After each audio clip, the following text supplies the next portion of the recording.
Welcome, everyone. My name is Sarah Hyman, and I serve as the Student Life Program Director for the University of Notre Dame at Tantor, aka our Jerusalem Study Abroad programs. So we are recording this session so that we can share it with other students. So please keep that in mind if you're using the chat feature, or if you feel like you may want to refer to any of this information, we'll be able to kind of send that out, both kind of in a PDF form if needed for the slides, but also the video I think will be posted on the Study Abroad Week website soon. So we hope that wherever you find yourself today, this presentation will be like a mini virtual pilgrimage to a place that I'm guessing many of you have probably never been.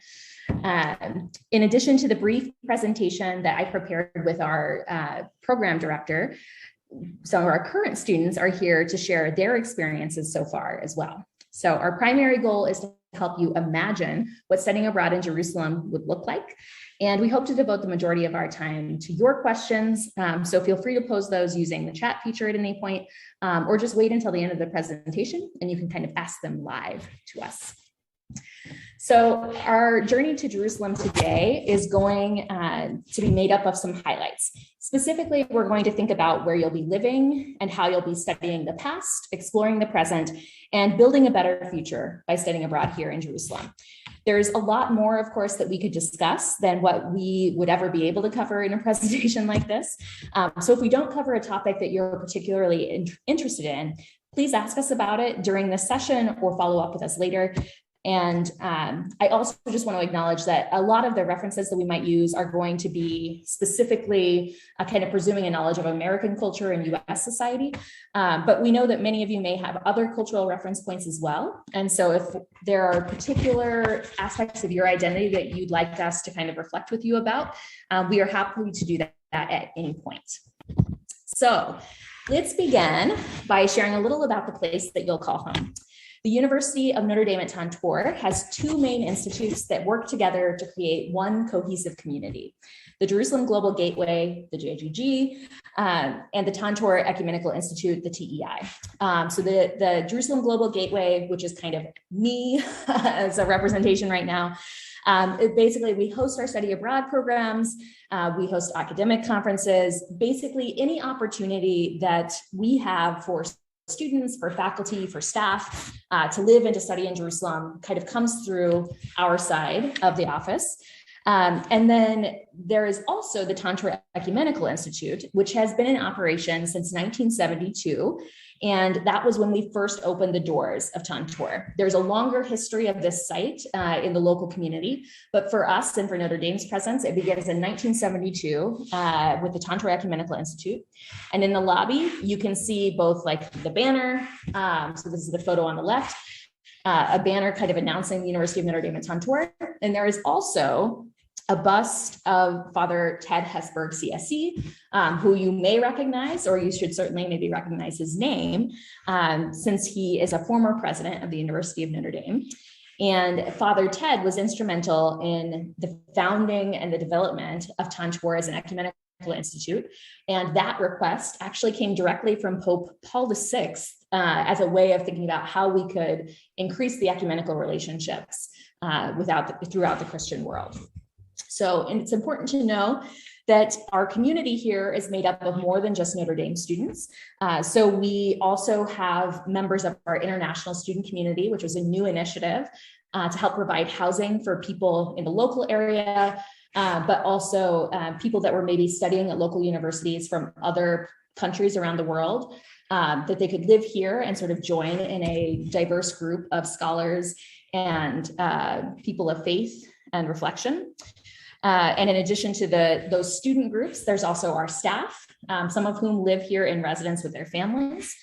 And while COVID-19 has really impacted a lot of our programming in a lot of ways, we also welcome scholars and pilgrims from all over the world who are participating in short-term continuing education programs, here on sabbatical, people who are doing research, or people that are simply here on pilgrimage to visit the holy sites.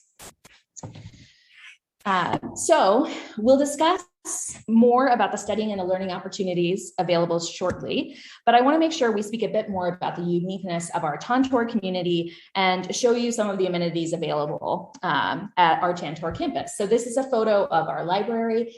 You can also see on the right-hand side a list of some of the amenities that are here that hopefully the students have been able to engage a little bit with so far.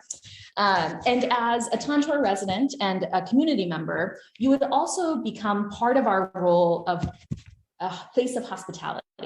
So in addition to our residential programming, Tantor also hosts local and international groups and individuals for meetings and conferences. And we're really proud of the fact that we've gained a reputation locally as a place where people from different groups and communities can gather together in a place where everyone can feel welcome. So that means both Israelis and Palestinians can find a home here. It's a place where ecumenical, inter-Christian relationships and dialogue, as well as interfaith dialogue amongst people from different religious backgrounds, all of that can flourish here. And we often refer to ourselves as being at the crossroads.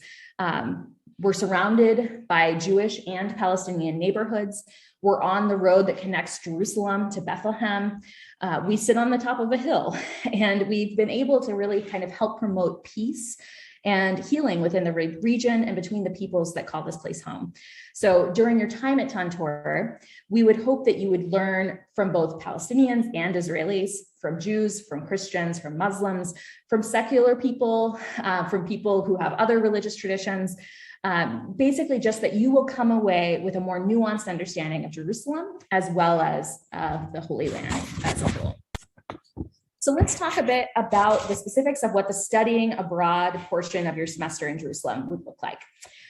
The classes offered at the University of Notre Dame at Tantor will help you complete several core university requirements.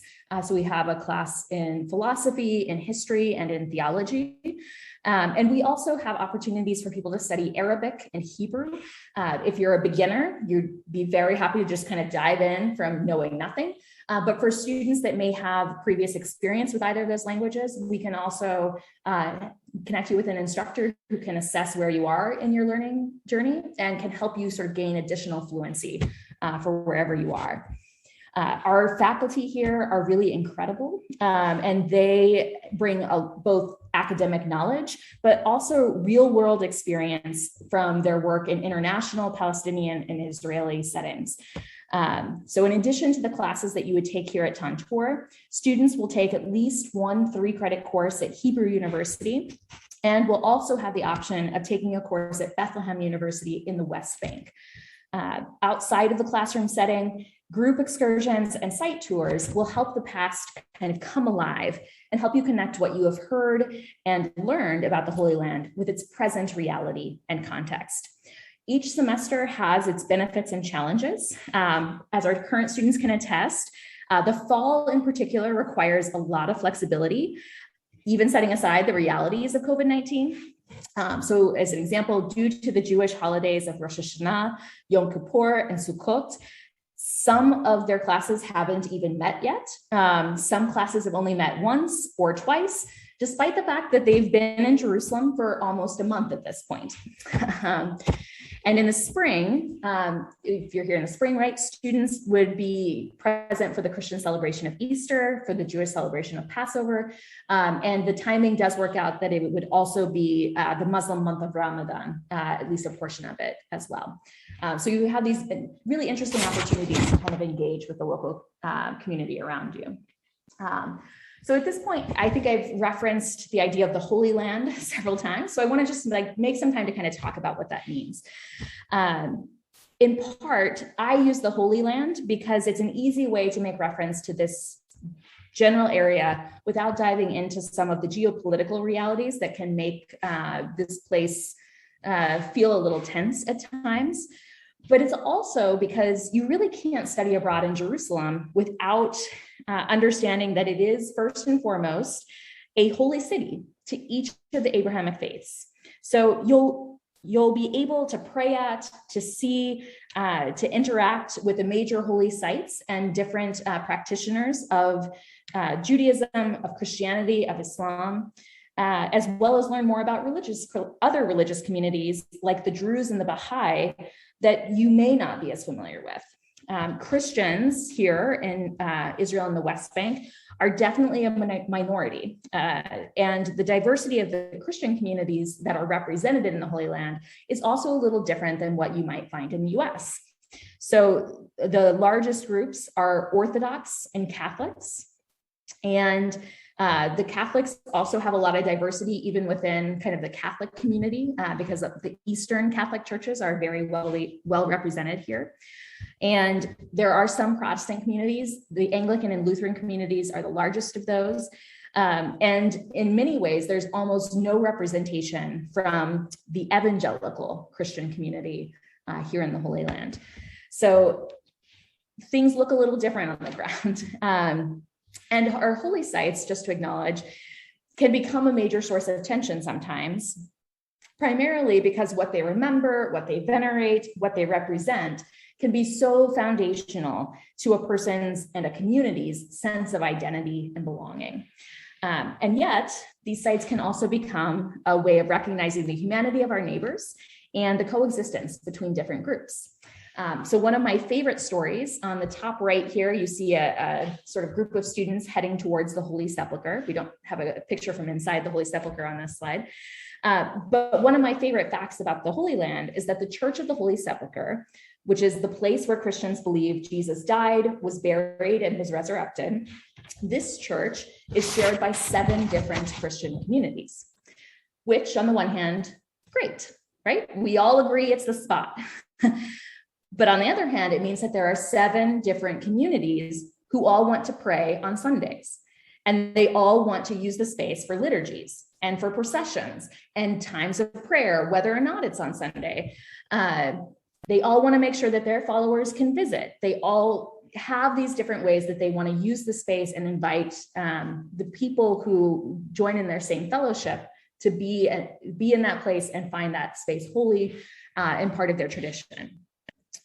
So the rules that govern who does what and when date back to 1728, the status quo. And because there was such conflict about which of the Christian groups would hold the key to the doors of the church, because whoever holds the key is really the person in charge of the site, they decided to give the keys to a Muslim family.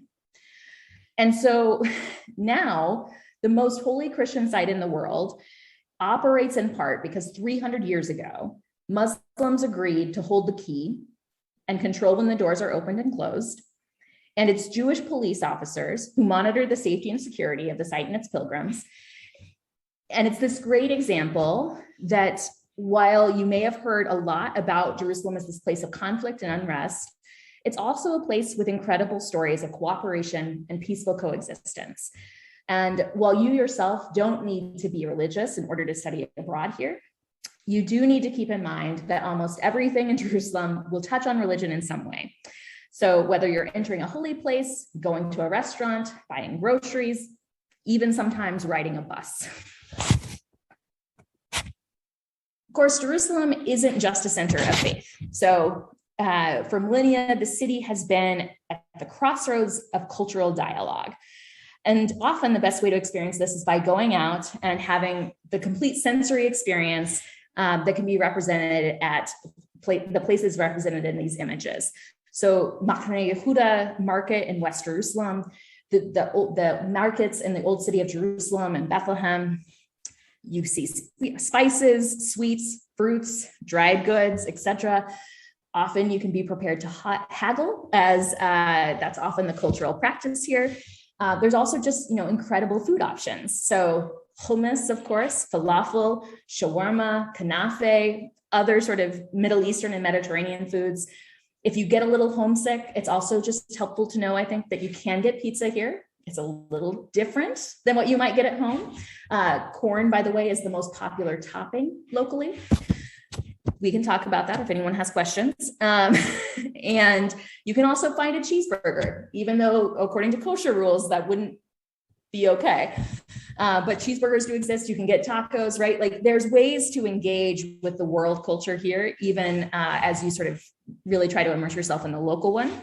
And if you're interested in bringing back gifts for friends or family, Woven textiles, ceramics, and olive wood carvings are all examples of the type of local crafts that are available for purchase and that you can observe local vendors making right on site and see their process and learn more about the history of these practices that often goes back for centuries as well. There's always kind of more to explore here and a lot of diversity within the cultures that call this place home. And in terms of the diversity of Jerusalem, one of the best ways that we found for people to really kind of engage in the local community is to participate in a volunteer opportunity or to have an internship. So if you're only going to your classes or on the scheduled trips or tours that we offer, you're maybe not getting kind of the full experience that you might have otherwise. And so there's great opportunities to volunteer or have an internship to kind of connect the dots and appreciate the contemporary challenges that many of the people who call this place home experience in their regular lives. So maybe you're interested in working at a lab at Hebrew University or with one of their professors doing research. Maybe you want to continue the scientific research you've been doing on climate change already. Or you want to work with school children or African migrants or help NGOs bridge the gap between Israelis and Palestinians. No matter what you're looking for, UNDT has a rich network of relationships with Israeli, Palestinian, and international organizations that operate in the Jerusalem area. And we would love to help connect you and help you explore your passions and interests while you're here so that you can learn about those within the Jerusalem context. So I've just shared a lot of information, and I want to take some time now to hear directly from some of our current students. Again, they've been here about a month at this point. They also had to spend a week in a mandatory quarantine. So their time sort of outside of Tantor has been a little bit more contracted as well. But I know they're eager to share some of their experiences so far. And I'm just going to kind of serve as a moderator for this, just to kind of hopefully eliminate some of the awkward Zoom pauses. So Lydia, can you maybe just sort of start us off and talk a little bit about like your name, like share a little bit about like where you're from, your major, favorite experience that you've had so far? Oh gosh, okay. My name is Lydia. I'm from Cincinnati, Ohio. Am I supposed to say what I'm studying? I can't remember.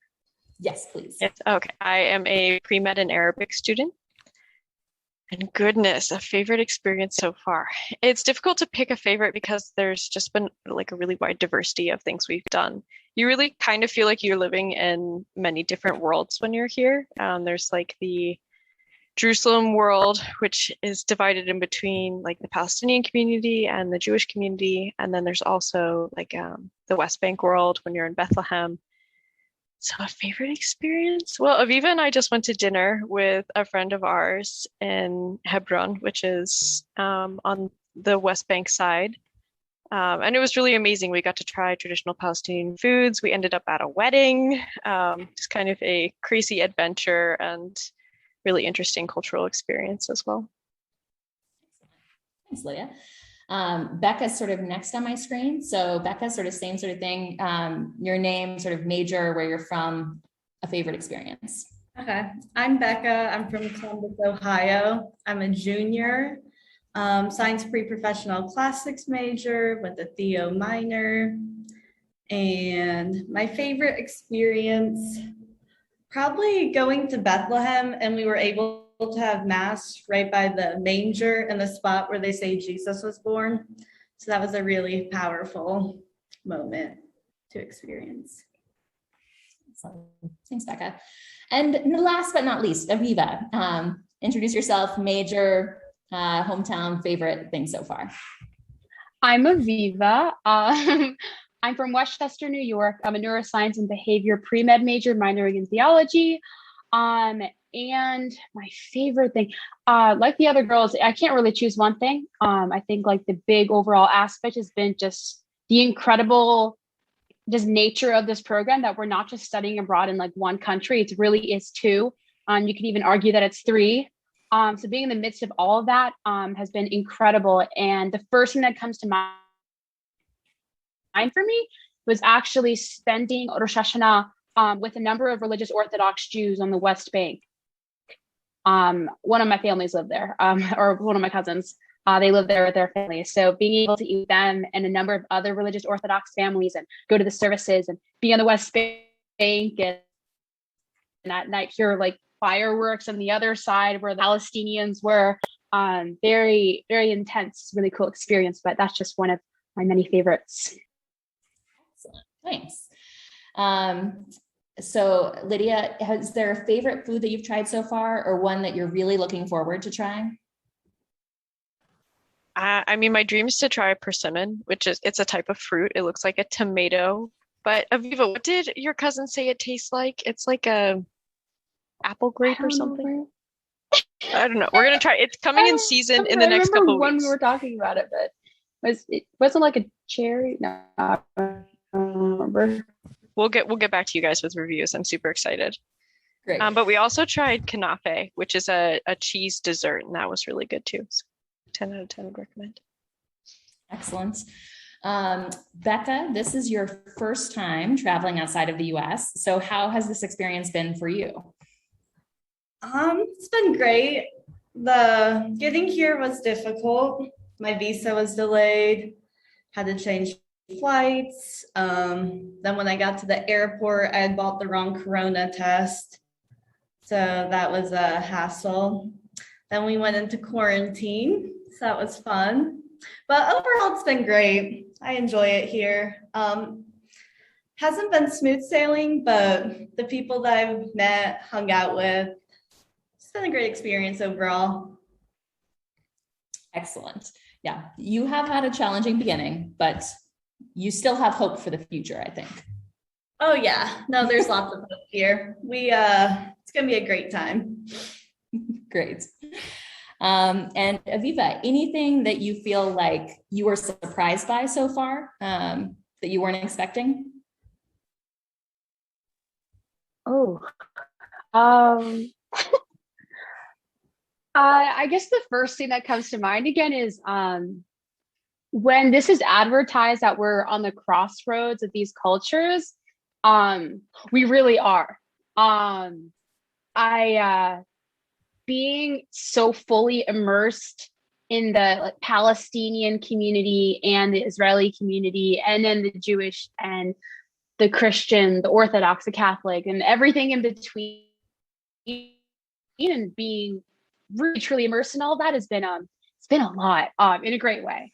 And that's been both like my favorite thing and the most challenging thing. It's not just being fully immersed in one culture, but several. It's been a wild experience unlike anything else. I didn't expect that. I didn't expect it to be so intense. Great. Thank you. So I think that's sort of like the questions that I have for right now. Thank you, Lydia, Becca, Aviva, for sharing a little bit. I put you on the spot with the questions. You had no idea what I was actually going to ask you. So thanks for those thoughtful responses. And finally, I just want to note that the one member of our cohort that you have not yet met is Gabriel Mitchell. So Gabby recently began serving as our new director of undergraduate studies. He's essentially the program director. His picture, his contact information, my contact information is also here. We would love to hear from you. So you truly shouldn't hesitate to reach out to us. Gabby unfortunately had a scheduling conflict, so he isn't able to be here during this session, but he would really love to hear from anyone who's interested in studying abroad here, who has questions, who's just curious in any way. We're both here to kind of support you and help you think through all of the logistics. We hope that this presentation has given you a sense of what your journey to Jerusalem could look like, and what adventures await you if you study abroad here in Jerusalem. The deadline to apply, of course, is November 1st. We're very happy to chat via WhatsApp, Zoom, email, send us a DM on Insta, reach out to us through Facebook Messenger, right? Like there's all these ways that we are happy to kind of connect with you. Whatever's easiest for you, we're going to kind of meet you where you are and try to help you think through what your questions, your concerns, your hopes, your dreams, whatever it is that we can assist with, we're here for you. So maybe we should just sort of open to questions. So I'm going to stop sharing my screen at the moment. And maybe if people have questions, they can kind of put them in the chat, or they can just ask them on screen, whatever is best.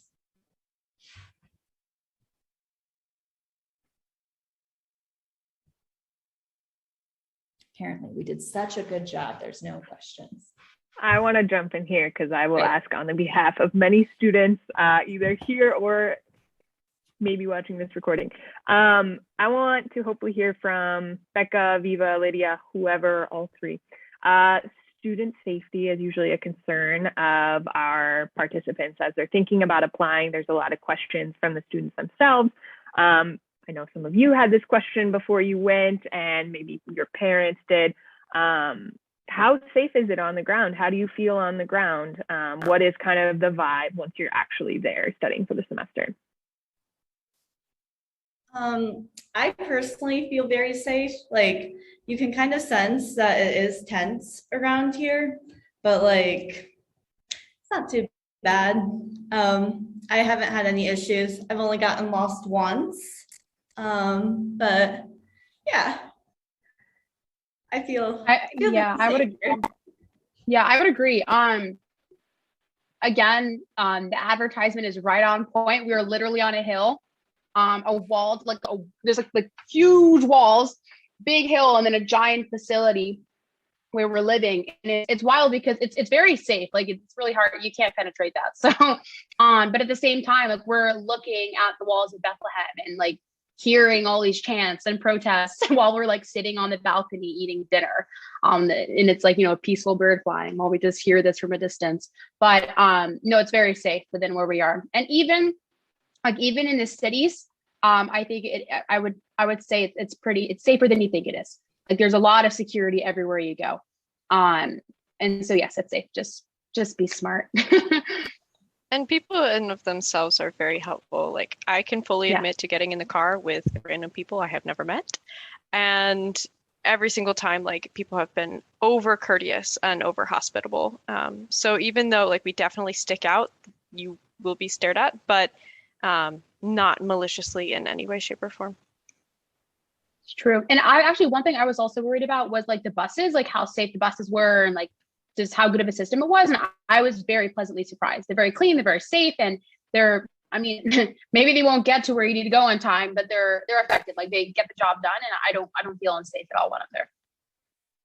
Yeah, so ultimately, like, it's kind of helpful to know, right? Like, petty crime of sort of like theft is probably the biggest thing that people might have to worry about here. But even that isn't an issue unless it's sort of 2 a.m. and you're walking through a dark park, right? Like, there's not sort of like the level of crime that you might see in other like major cities around the world, or even kind of have heard in South Bend for that matter, right?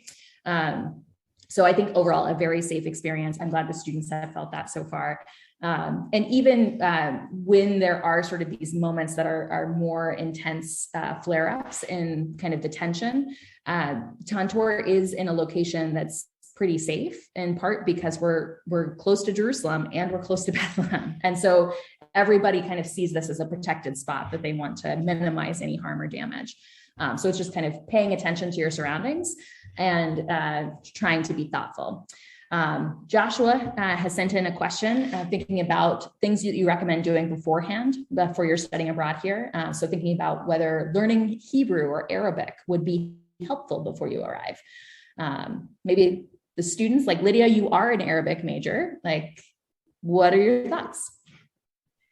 It is 100% helpful. I wish I'm an Arabic major, but I wish I knew 10 million times more than I do. It's just helpful for getting around the city. It's really nice for building relationships. It's very much like people do speak English here, but the farther you get out from tourist centers, the less English is spoken. So it's really, if you have the opportunity to take either Arabic or Hebrew before you come, it would be wonderful. And sometimes that could even just be thinking about like a Duolingo language app or Mango Languages, which is an app that you can get through Notre Dame. Both of those have really good Hebrew learning programs, and there's also Levantine Arabic available for both of those. The Palestinian dialect of Arabic is a little different.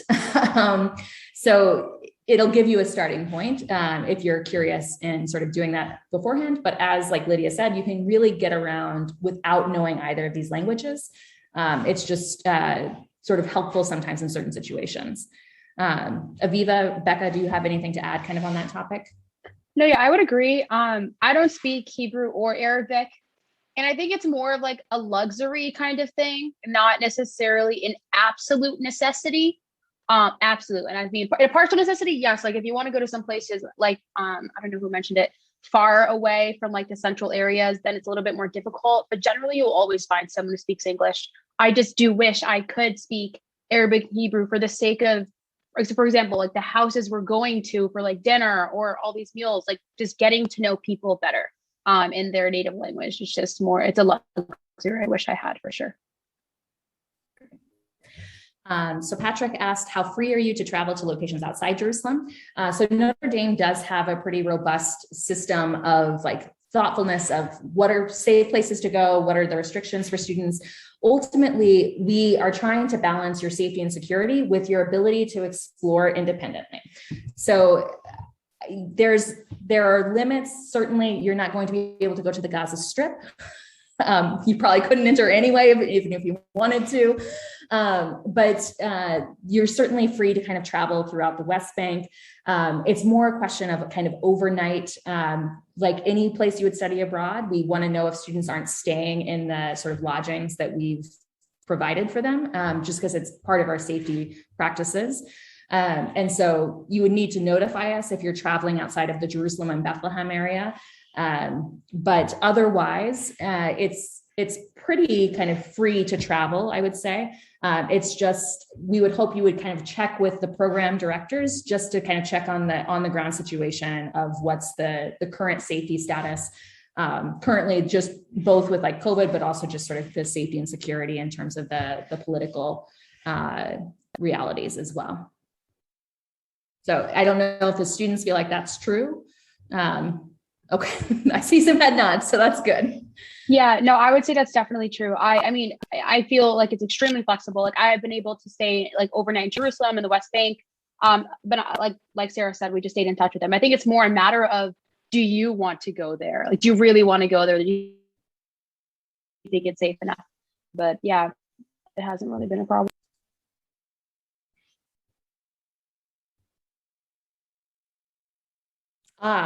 Yes, I'll let Laura speak to this. I don't know if we finalized exactly.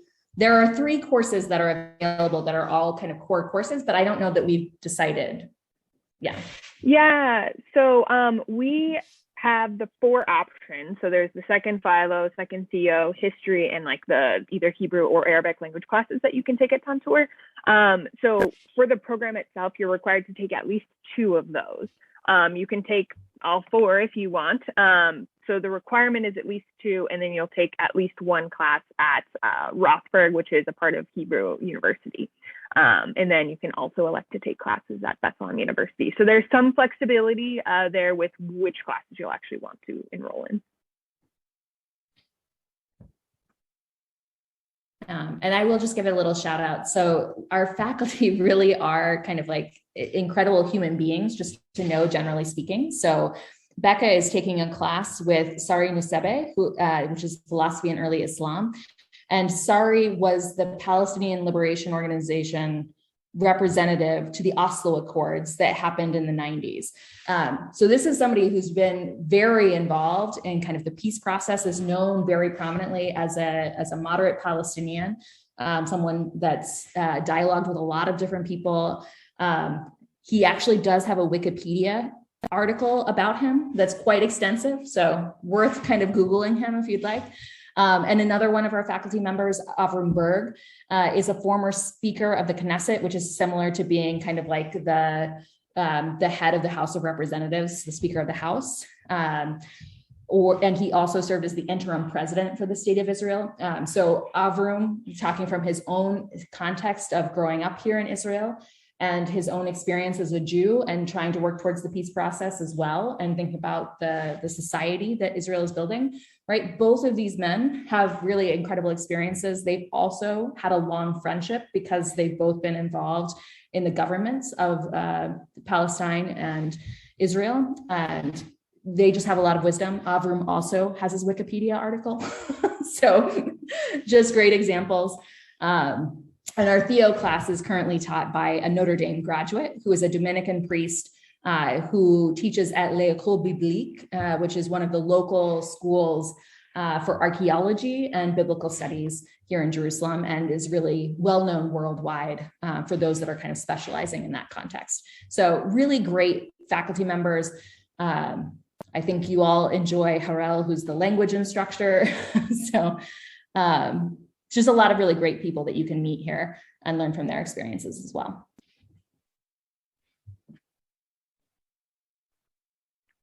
Another thing I'd like to kind of hear from our current students is any advice for students considering this program, or kind of personal testimonials of why this program should be one that they apply to. I think most of our audience is going to be students who are kind of thinking about where they should study abroad. So kind of your reason for choosing it, or advice for why to choose it. This is absolutely unbiased. But if I found that, and this is actually something I was wrestling a lot when I was choosing program at the very end. And personally, why I chose this program, and it's been exactly what I hoped it was that I wanted a program that would offer me something I couldn't get through anywhere else, or like at any point. And this program, like in Jerusalem, you will never be able to have this ever again. Like the relations that University of Notre Dame has with Palestine and Israel is extremely unique. I come from a Jewish background, so I would never have access to Bethlehem University. I could never eat lunch, dinner, dessert, and all these extra meals that they give us with the Muslim family in a Muslim house in Hebron. Like, that's insane. I would never have that opportunity. And usually study abroad is seeing one other culture. And like I said before, you're seeing not one, but at least two. And they're very intense. And so, again, if you're looking for an extremely immersive experience that you can't get anywhere else, like, this is the program to do. And I've been so pleased and so grateful to be.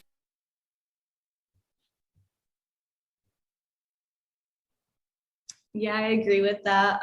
This is one of the more unique places that you could choose.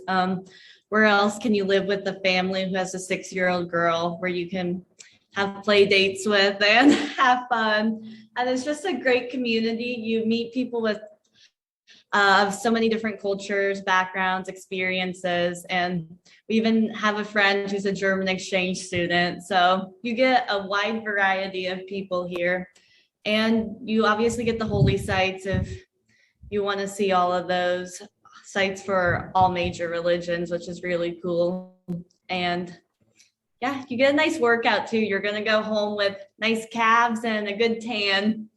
And the wine is good here. So come to Jerusalem. I'm so glad the wine made an appearance. It really wouldn't be a program without the wine. I mean, grapes are growing nicely here. The grapes are good too. And I don't really eat much fruit, so that's a high praise.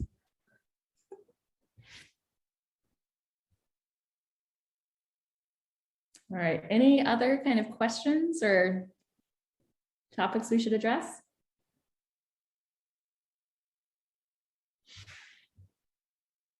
Okay, so it seems like we're kind of wrapped up. Thanks for joining. And for those that are kind of going to tune into this later, the contact information is on sort of the slides, and we hope to hear from you with any other questions you might have. So thanks. And thanks to our students for joining us and sharing their experience. Thanks, everyone.